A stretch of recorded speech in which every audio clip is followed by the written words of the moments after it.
Musibah kebakaran melanda permukiman warga di Dusun 1, Desa Telu, Kecamatan Lais, Musibah Asin Minggu sore. 6 rumah ludes terbakar dan 9 rumah lain rusak ringan dengan kerugian ditaksir mencapai 3 miliar rupiah.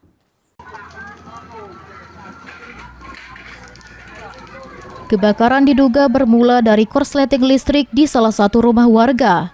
Api dengan cepat membesar dan merambat ke bangunan di sekitarnya. Warga bersama petugas pemadam berupaya menjinakkan api.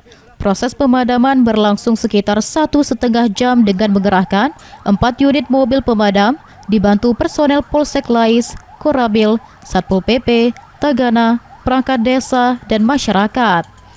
Akibat kejadian ini, 6 rumah rusak berat, 9 rumah rusak ringan, dan 11 kepala keluarga terdampak. Total kerugian diperkirakan mencapai 3 miliar rupiah. Tidak ada korban jiwa dalam peristiwa ini.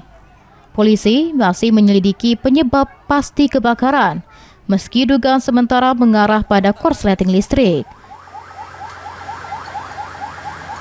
Kalau rumah yang mengalami terbakar habis itu ada 6 rumah. Kemudian ada juga rumah yang mengalami terdampak daripada kebakaran ini ada 9 rumah. Jadi sehingga total 6 rumah habis terbakar dan 9 rumah mengalami dampak daripada kebakaran ini.